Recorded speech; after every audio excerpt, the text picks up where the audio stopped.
Se dice que en Irlanda, las vacas, por más que se distraigan, es imposible que se pierdan. Siempre encuentran el camino a casa. Cuando un niño se pierde en un supermercado, es imposible que no reconozca a su mamá en medio de tantas. Sin embargo, ¿cómo puede ser posible que los adoradores de Dios puedan perder de vista a aquel que los llamó? ¿Es posible que Dios pueda ofrecer el perdón a aquellos que realmente se han rebelado contra su voluntad? ¿O qué gana Dios perdonando? ¿O qué ganamos nosotros volviendo a Él? Acompáñame a estudiar juntos Crisis de Identidad.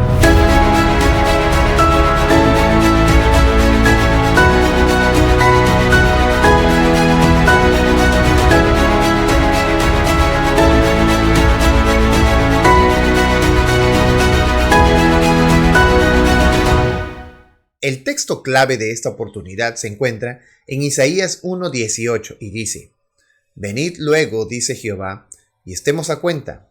Si vuestros pecados fueren como la grana, como la nieve serán emblanquecidos. Si fueren rojos como el carmesí, vendrán a ser como blanca lana. ¿Qué estaba pasando aquí? Bueno, comencemos conociendo al autor de este libro. Isaías 1:1 dice: visión de Isaías, hijo de Amós, la cual vio acerca de Judá y Jerusalén en días de Uzías, Jotán, Acaz y Ezequías, reyes de Judá. Isaías era hijo de Amós y recibió el mensaje de Dios por medio de una visión. El propósito de este mensaje fue comunicar a Judá su condición y destino. El período de su ministerio lo llevaría por 4 reinados de Judá. ¿Cuál fue su mensaje? Bueno, en el versículo 2 nosotros podemos ver que dice: oíd cielos y escucha tú, tierra, porque habla Jehová.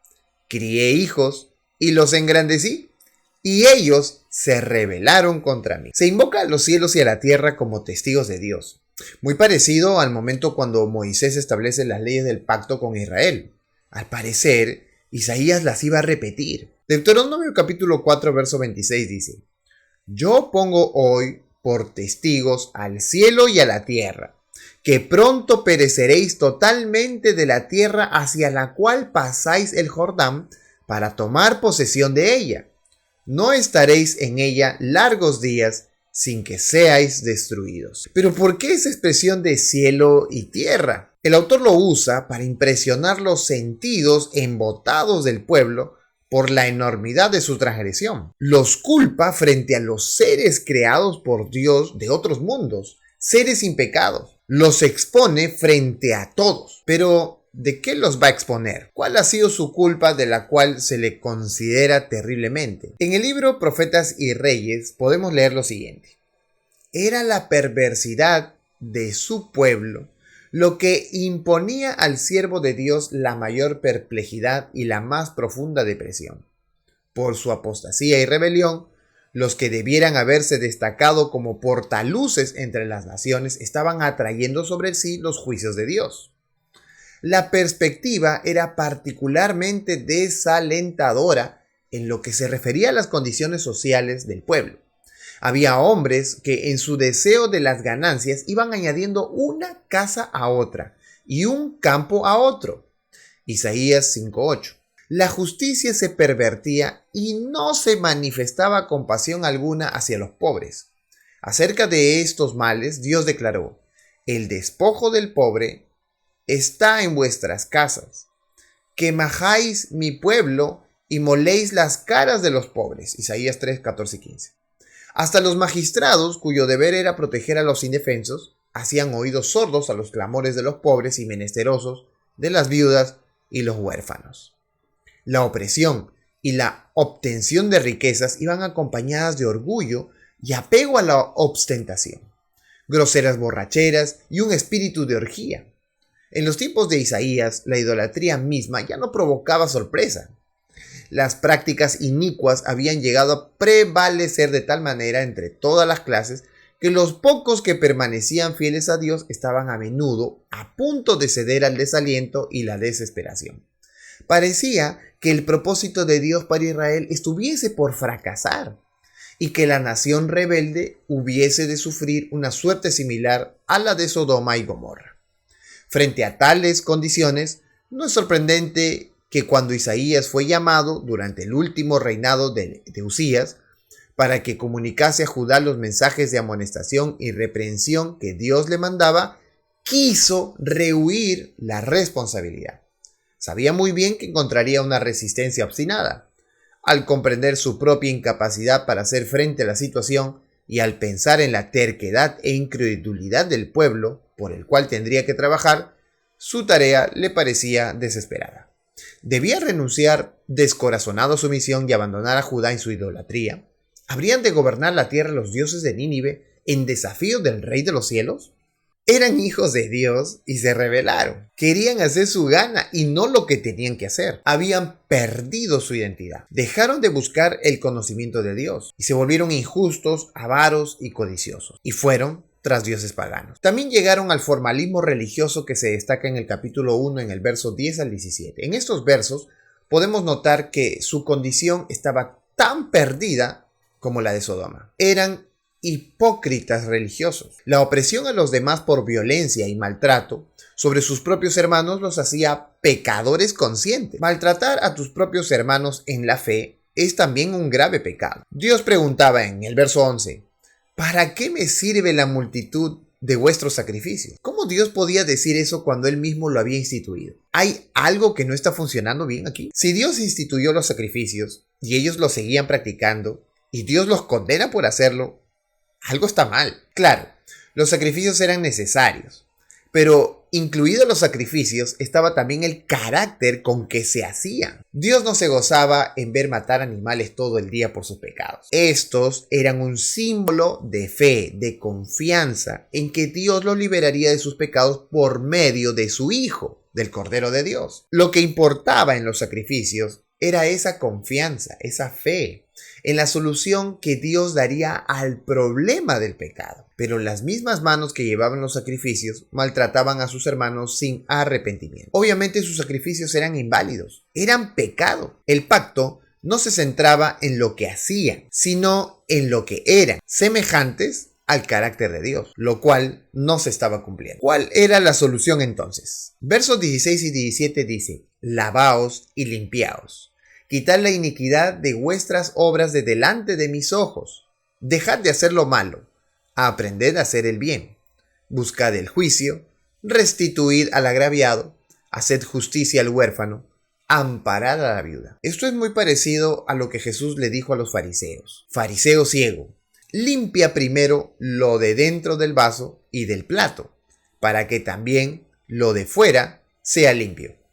Así también vosotros por fuera, la verdad, os mostráis justos a los hombres, pero por dentro estáis llenos de hipocresía e iniquidad. Es necesario limpiarlo de adentro primero, si no, lo de fuera será solo hipocresía. Lo más importante es estar a cuentas con Dios y no solo aparentarlo frente a los demás. El corazón es el que debe ser transformado, para que las conductas también lo sean. Pero, ¿cómo podemos cambiar si no reconocemos que estamos mal? Dios le había dicho que no cumplían lo que Él les había ordenado.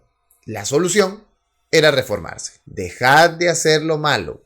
Aprended a hacer el bien. Entonces, al existir una solución, existe una salida. No todo estaba perdido. Si ellos estaban tan mal, obviamente se merecían ser extinguidos. Pero el hecho de que Dios les pida que se arrepientan, quiere decir que existía esperanza. Leamos nuestro texto clave. Isaías 1:18 dice, venid luego, dice Jehová, y estemos a cuenta. Si vuestros pecados fueren como la grana, como la nieve serán emblanquecidos. Si fueren rojos como el carmesí, vendrán a ser como blanca lana. El propósito de Dios se puede ver en estos textos.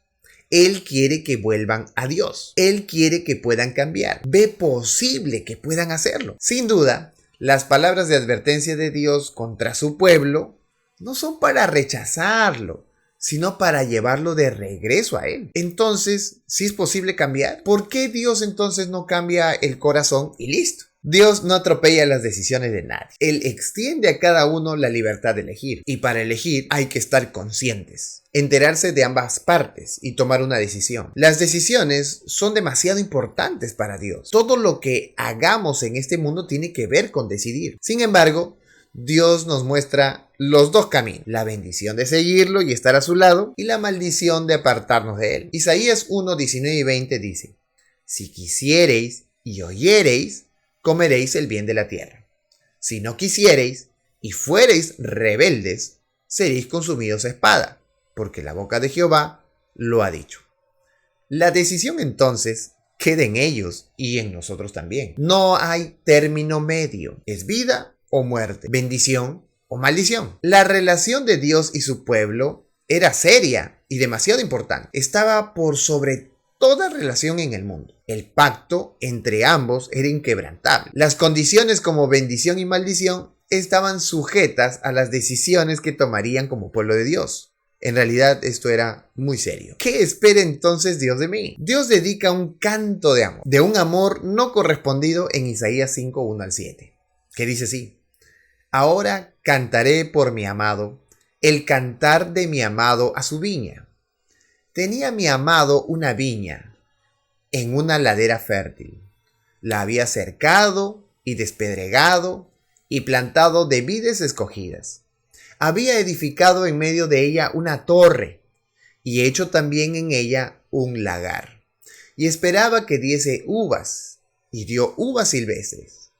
Ahora pues, vecinos de Jerusalén y varones de Judá, juzgad ahora entre mí y mi viña. ¿Qué más se podía hacer a mi viña que yo no haya hecho en ella? ¿Cómo? ¿Esperando yo que diese uvas? Ha dado uvas silvestres. Os mostraré pues ahora lo que haré yo a mi viña. Le quitaré su vallado y será consumida. Aportillaré su cerca y será hollada. Haré que quede desierta. No será podada ni cavada, y crecerán el cardo y los espinos. Y aún a las nubes mandaré que no derramen lluvia sobre ella. Ciertamente la viña de Jehová de los ejércitos es la casa de Israel, y los hombres de Judá, planta deliciosa suya. Esperaba juicio, y he aquí vileza, justicia, y he aquí clamor. Dios esperaba juicio y recibió a cambio vileza. Dios esperaba justicia y a cambio recibió clamor. Lo que Dios esperaba no se cumplió. ¿Por qué esperaba Dios eso?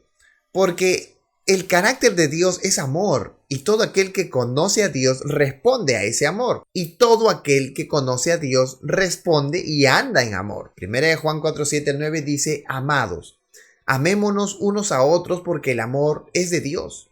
Todo aquel que ama es nacido de Dios y conoce a Dios. El que no ama no ha conocido a Dios, porque Dios es amor.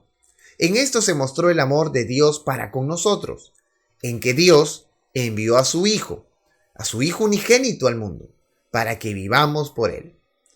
El amor que Dios ha demostrado lo ha hecho a través de su gran sacrificio a cambio de nuestra vida. Hoy no debemos vivir más una vida de pecado, porque sería ignorar y despreciar el amor de Dios. Eso es amor, y no solo la actitud romántica de permitirlo todo, sino el de corregir nuestra vida de pecado. Dios esperaba que respondieran a ese amor, es decir, que se arrepintieran de su pecado, pero no fue así. Él esperaba que el carácter de su pueblo sea su carácter. Pero cuando pecamos, Dios no nos separa inmediatamente de él, quitando su protección y destruyéndonos. No. Pacientemente nos da la oportunidad de aceptar el perdón. Segunda de Pedro 3:9 dice: el Señor no retarda su promesa, según algunos la tienen por tardanza, sino que es paciente para con nosotros, no queriendo que ninguno perezca, sino que todos procedan al arrepentimiento. Dios llama siempre que haya esperanza para una respuesta. Y si estuvo y está llamando a su pueblo, es que aún existe esperanza de volver a Él y de llevar los frutos que debemos de llevar. Pero hay un punto en el que tanto evitar la voz de Dios llamando podría llevarnos a la maldición del pacto. El punto es el de ignorar y ser renuente a su voz, que nos dejaría sin retorno hacia Dios. Mateo 12, 31 y 32 dice: por tanto os digo, todo pecado y blasfemia será perdonado a los hombres, pero la blasfemia contra el Espíritu no le será perdonada. A cualquiera que dijere alguna palabra contra el Hijo del Hombre le será perdonado, pero al que hable contra el Espíritu Santo no le será perdonado ni en este siglo ni en el venidero. Dios siempre respetará nuestra elección. Podemos concluir entonces en lo siguiente. Número 1. Debemos lavarnos y limpiarnos de toda nuestra maldad. Decidir hacerlo apertura la oportunidad para Dios. Ese solo deseo de querer hacerlo proviene de Dios, como lo dice en Filipenses 2:13. Escucha la corrección y déjate salvar. Número 2. Dios lo dio todo por nosotros. No hay manera de pagar el hecho de que tengamos un futuro con esperanza. No hay manera de retribuir a Dios por todo lo que nos libra. Simplemente no lo hay. Ninguna formalidad religiosa nos hará mejores cristianos, ni mucho menos más amorosos. Solo el hecho de aceptar a Jesús en nuestra vida iniciará la reforma que tanto anhelamos en el corazón. Y número 3, Dios nos ofrece su perdón porque aún podemos cambiar. No lo ofrece en vano. Él sabe que hay una oportunidad más. Aún no está perdido todo. Al aceptar su perdón, podemos gozar de su transformación. No te preocupes en qué hacer para mostrarte salvo. Preocúpate por ser salvo de manos de Jesús y Él cambiará tu vida cada día. Nos vemos la siguiente semana. Que Dios te bendiga.